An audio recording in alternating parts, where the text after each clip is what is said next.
Hello, everyone. My name's Larry Woody, and many of my friends simply just call me Woody. And I'm Hakeem Smith. Welcome to Focus on Fathers podcast, Dads Supporting Dads. This podcast comes out of our Focus on Fathers program here in Philadelphia.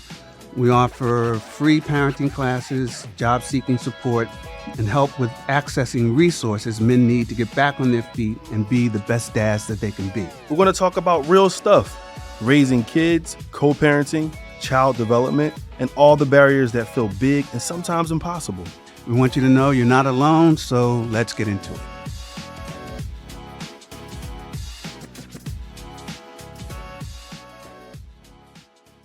Today, we're going to talk about custody. This topic is top of mind for a lot of men who come through the Focus on Fathers program, and it can involve difficult and painful experiences at times. But we want dads to know that you can overcome those challenges when you take the right steps and put your child's needs first. Today, we're joined by our very own Mr. Larry Woody. We'll get right into it, Mr. Woody. Can you share about how you gained custody of your son? Yeah. Okay. I became a father at about, I was 40. And, my son's mom and I were living together. We'd known one another since college, but we hadn't been together all that time.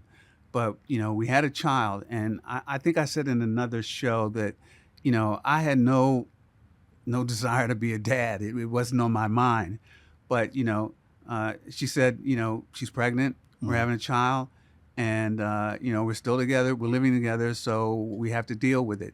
As a matter of fact, when I remember she told me, I think you got me in trouble. I thought that was an odd thing for her to say. But that's how it came about. Right.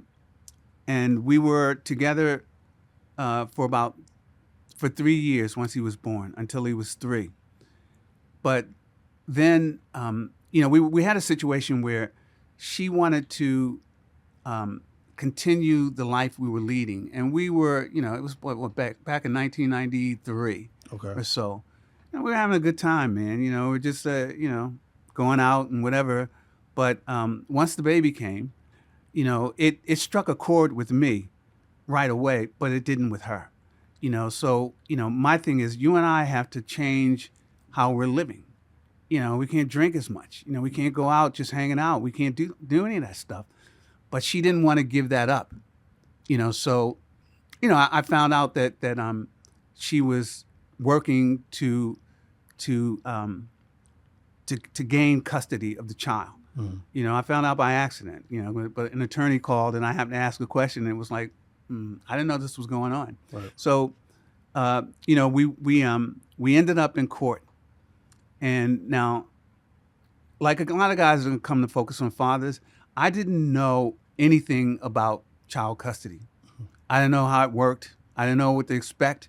So in the early goings, someone files a petition for custody, and she filed a petition.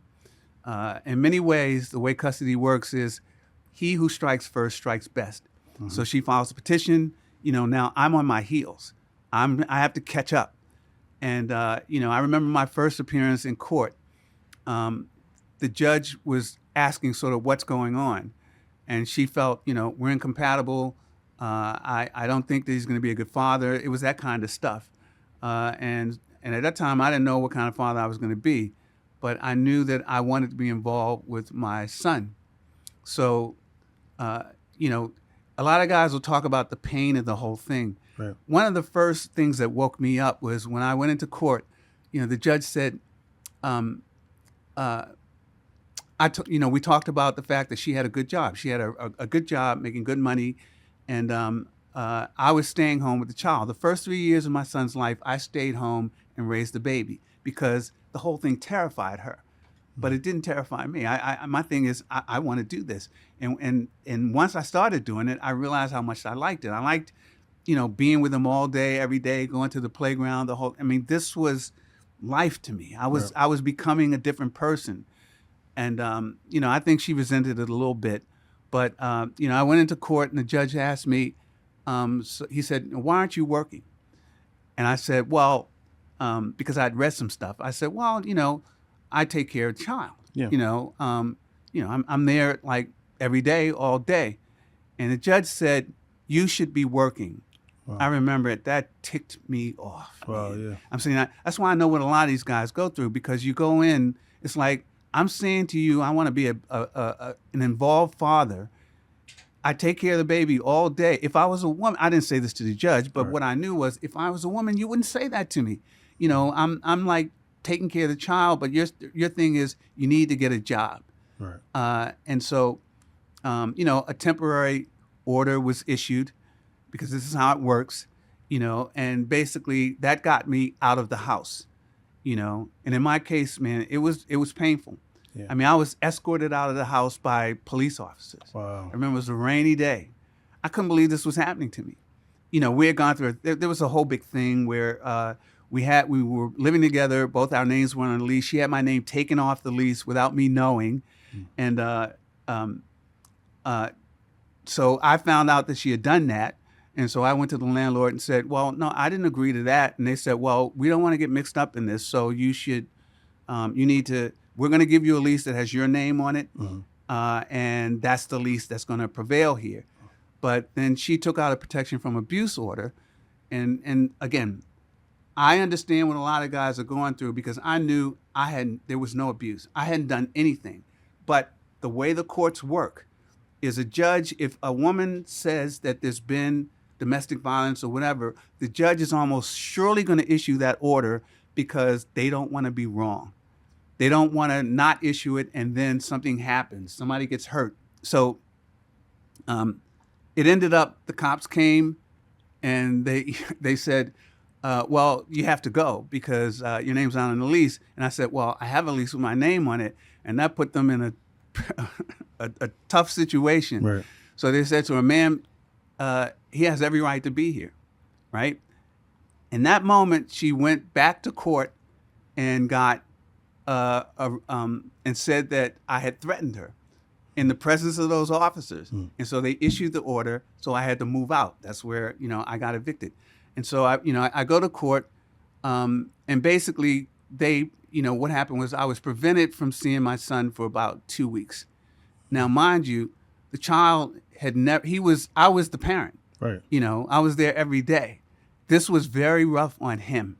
You know, I remember before I left, I put my picture up in his room so that he could see it. But, you know, I found out later that, you know, and this is the real part of it. You know, I found out that he was having nightmares. You know, he thought there was a monster under his bed because I wasn't there. It was tough. It was tough for him. It was tough for me. But I had to learn how custody worked. Yeah. So, you know, I started going around. Now, this is sort of before I was working for Focus on Fathers. This is 1993. Okay. I'm finding out how it works. And, you know, I went to the law library and did some studying, you know, which is what I tell guys to do, but most guys aren't going to do that. But, you know, I'm college educated. I know what I'm doing. You know, I'm gonna go find out what this is about. Right. Because I couldn't afford an attorney. It's very expensive. Very. That's why when we were talking to another guy, you know, I was saying, like, you know, he said he got a lawyer, and I'm wondering who paid for that, because most guys, that's going to break them. So, but this is the process, the way it works. It you know, there's steps. It goes down. So, I found out that what I needed to do was I had to be patient. And we talked to a guy, and he said that you've got to learn patience. I had to be very patient, Okay. you know. But you go to court, I can't see him for a couple of weeks, and you know they gave her child support, you know. Now, mind you, I wasn't working, you know, but now I've got child support to pay. I can't see the child, you know, so I had to be patient. But I was fortunate. I had a friend who was an attorney. He wasn't a family law attorney. He was a corporate attorney. But he said, he was a friend of mine I'd known, you know, from way back. And I called him up to ask him, what should I do? Yeah. And he says, look, this is wrong. This is all wrong. And he said, if you don't mind, he says, I'll represent you, and I'll represent you for free. Right. That let me feel that, okay, I have a case here, you know. And so he and I, you know, he went to the library and studied family law, and so did I. We both did it on our own, you know. And we went into court. and we got our butts kicked. Oh, You know, wow. because he had no idea how this thing worked. He thought it was like corporate, Right. where the law prevails, but it's not like that in family court. That's one of the first things you're going to learn. It's a different place. Okay. The judges have an enormous amount of authority, and that's what people have to you have to kind of like respect that. It's scary, actually. You know, I've told people a judge can take your child away from you with the stroke of a pen. They can write down that you are no longer the parent of this child. That's the kind of power that they have. You know, so I just I had to be patient. We got our butts kicked in court a lot, and we were in court a lot. You know, back and forth. And then child support came into it, you know, because generally what's going to happen is the mom is going to file probably for child support against you. But again, I'm not working, you know, so I had to get a job right away. Right. That's what led me to working in that daycare center, which I've told you about. And you know, I knew that they would hire me probably because, first of all, I was a man. And I wanted to work with children, and at 93, that didn't happen a lot. Right. But they, you know, they hired me, and you know, we finally got a decision that gave me partial custody. Okay. And see, one of the things that guys have to understand is that there are a lot of different kinds of custody. There's partial custody, which means well, first of all, there's physical and legal custody. Yeah. Physical custody is who has the child. You know, so in other words, if you're both taking care of the child, when you have the child, you have physical custody. When she has them, she has physical custody. Okay. And then there's legal custody. Between the two, legal's more important. Now, we want to have the child, but you need legal custody. Right. And generally, the courts are going to give legal custody to everyone. You know, unless like you're accused of child abuse or whatever, you're going to get it. So they gave me legal custody, which meant it took a while, but they gave me legal custody, which means I have a say. Can I ask you a question? Yeah. So you said you got legal custody. What were those steps leading up, like specific steps leading up to that legal custody? Just for some fathers out there who's probably trying to navigate this whole custody battle. Well, the thing is, you know, if you come in with an attorney, you know, your attorney's going to do the talking for you. You don't get to say much, you know, and so you kind of have to establish early on that you have legal custody, because then you're in the game. If you don't have that, you're not in the game. In other words, you may not come out of this with anything. You may get your butt kicked pretty bad. So in other words, that legal custody, even if you are already taking care of your child or you may be providing for your child, but if it's not on paper. Okay, this is how this works in Pennsylvania. Pennsylvania is a commonwealth. Mm. Okay, your child, when they're born, it's not your child. They're a ward of the state. Right. Now that's a fine thing to. I mean, nobody knows that. Right. Lots of people that are doing it, they have no idea that. You have to file for custody of your child. Now you don't have to do that if everything's good, everybody's getting along. But if you're in a custody situation, you've got to file for custody, and she has to file for custody, and then a judge decides who gets it and what kind of custody it is. But you feel like automatically, what's my child? My name's on the birth certificate. How can you say, why do I have to file for it? But it's a commonwealth. Right. You know, now all states aren't like that, but that's how it is in this state. That was an eye opener to me. I couldn't believe that I felt like I owned my child, you know, but Right. you don't. They belong to the state until you file for custody. And then a judge awards you custody, and now you have custody of your child. So we went through that process. But I had to learn that, you know, the different kinds of custody, you know, that I'm saying there was the shared legal, and you want to get shared legal, both of you. They're going to give that to almost everybody. And then there's the physical custody.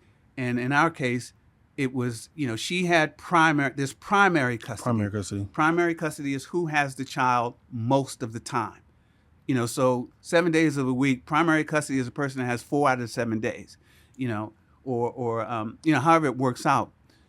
Most guys, when they go in, they're going for partial custody, but there's sole custody. That's very rare. Mm-hmm. Sole custody means if you had sole custody, it means that and she doesn't have shared legal, basically the child is solely yours. Judges very rarely order that because they don't want to exclude one parent or the other. Even back then, they didn't want to exclude me. Right.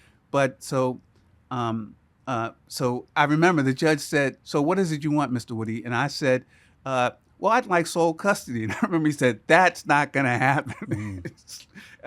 It woke me up that, okay, this is going to be harder than I thought, because I thought because I was the primary caregiver, which I was, that they would consider me for that. If I had been a woman, back then, because the atmosphere was different. If I was a woman, they probably would have awarded custody to me because I was the primary custodian. I was the one with the child every day. But in my case, they awarded it to her. And my lawyer, and we couldn't believe it, because it's like, well, I'm the one I'm the one that he knows. Right. So I'm saying this was hard on him, that I wasn't there. But, I was learning, and so was he. So so what I had to work towards, I realized that what I wanted out of this was shared custody. Yeah. If I got that, I'm winning, So your story, Woody, it resonates with a lot of men. I know. Right. And when I'm thinking about your story and I'm hearing it, and it sounds very familiar to a lot of fathers that I speak to. Sure. What would you say the biggest obstacles that men face in family court, and how should they present themselves to a judge? They don't know how it works. That's the biggest obstacle. They don't know how it works. They want to go into court and they got a story to tell. They're interrupting the judge. You can't do that. Yeah. You can't do. You're just going to piss them off. They don't want to hear that. That's why if you have an attorney, you don't get to say anything unless your attorney asks you a question or their attorney asks you a question. Right. Basically, what men don't know is when to speak up and when not to speak up. I was told one time, maybe by you or someone else, leave your emotions out of the I'm sure I courtroom. told you that. Right. Yeah. Okay. Right. Because I knew that. That's what you have to do. Right. You're emotional. It's an emotional thing. But you can't let it get away. Can't let your emotions get away from you. When you're in that courtroom, my thing is I tell people, wear a shirt and tie if you can. Now a lot of guys, they don't wear a shirt and tie. But my thing is you need to give yourself every advantage. And if you come in, pants down off your butt, hanging or whatever, a judge is they're gonna make a snap decision about you. Yeah. But see, the thing is, in my case, I was there in a shirt and tie. I couldn't believe what was happening to me. It's like, well, I look like an upstanding citizen, Right. but I was unemployed, but I got a job pretty quickly. But it's that's what guys don't know. They don't know that. What they don't know is when to be quiet, and then they don't know sort of what all the terminology is. Yeah. And they're throwing it around, acronyms all over the place, and you just have to, you have to learn what all of that stands for. I had a particular father who was mandated to the program. Not only, a couple of programs outside of our own program, and I believe he was told, someone told him that if he did these programs or complete these programs, he would be able to get his children back. But really, it would help his case to get his children back. However, he had a little episode in the court, and he could not contain his emotions, and so he was upset at all the programs. No, I thought if I finished the programs, I would get my kids back. But it's more to it, and he had to control his emotions. So I'll tell you about programs. Okay. A guy will think that, okay, if I go to a program like Focus on Fathers, that'll help me get my child back. I'm saying, even with us, when I talk to guys, I'll say, did a judge order you to take this program? And they'll say, no. Well, then you may want to wait, because judges want you to take the program that they told you to take. True. But a lot of guys try to be preemptive. I'm going to take it, and then I'm ahead of the game. But you may take it, and the judge will say, well, I can't accept that. Now, if it was Focused on Fathers, most judges know this program. But there are a lot of fatherhood programs in the city. And if you pick one that's not well known, Right. you're kind of like a judge will say, I can't help you. So the way family court works, it goes 3 months, 6 months, 9 months, like that. You go in initially, and they say, okay, here's a temporary order. Right. She has a child here. and you have the child maybe on the weekend. So for most guys, they're going to get the child on the weekend. Yeah. She has them during the week, and you get it on the weekend. But that's not much. That's not much involvement with your child. But I had to put up with that for a while. That's where you got to get control of your emotions. That's where you got to learn to be patient, because it's just the way it works.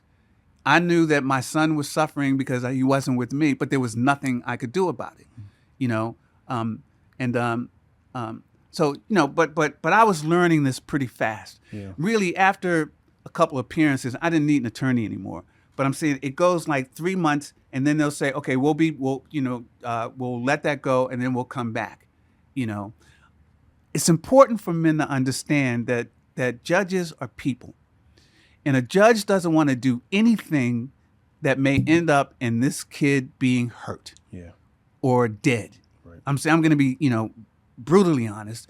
That is the fear. Judges are very cautious. Yeah. And the thing that guys need to understand is that the judge doesn't know you. Right. You know that you're a good guy, but the judge doesn't know that. The judge doesn't know that she's a good person, but what the judge knows is she has custody of the child. Judges like the status quo. They don't like to change it. In other words, because if they change it and it goes south, it's on them. And so, I realized I had to be patient and wait my turn. Yeah. And so the battle, the custody thing lasted 2 years. It was a 2-year bruising battle. She kept dragging me back in the court, dragging me back in. And I had to manage my emotions, man. I can't be mad about it, but I was not happy about it. That is something that, again, I hear that pretty often. What would you say, or why would you say this is important for moms and dads to work out the custody disagreements in a healthy way? Because that's the best way. That's what judges want. Guys need to understand that if you're in their courtroom, they're not happy with you. They're pissed. Their thing is, why can't you two work this out? Yeah. In my case, my son's mother, we both been to college. Their thing is, why can't you sit down and talk this thing out? But, so what's happening is you're asking someone who doesn't know you at all to decide your life. They don't want to do that. Nobody wants to do that. Because if it goes wrong, they don't want to be responsible. I'm saying this is critical. Yeah. So what they want you to work it out. And if you can't work it out, what they do is, and I would tell people, you go in the courtroom, the judge is looking at the two of you. And what they're trying to figure out is which one of you, if I give you what you want, will keep this out of my courtroom. That's what they want. I don't want to see you two. I want you two to handle this thing on your own and get it out. And so once I decided, I realized that my thing is I want to end up on the right end of it, on the right side of this. And so I'm going to behave myself.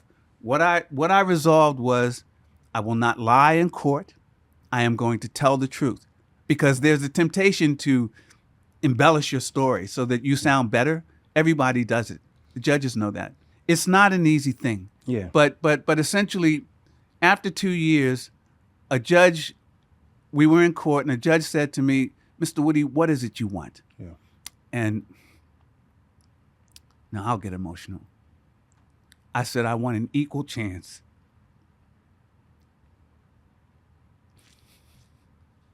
to be a parent.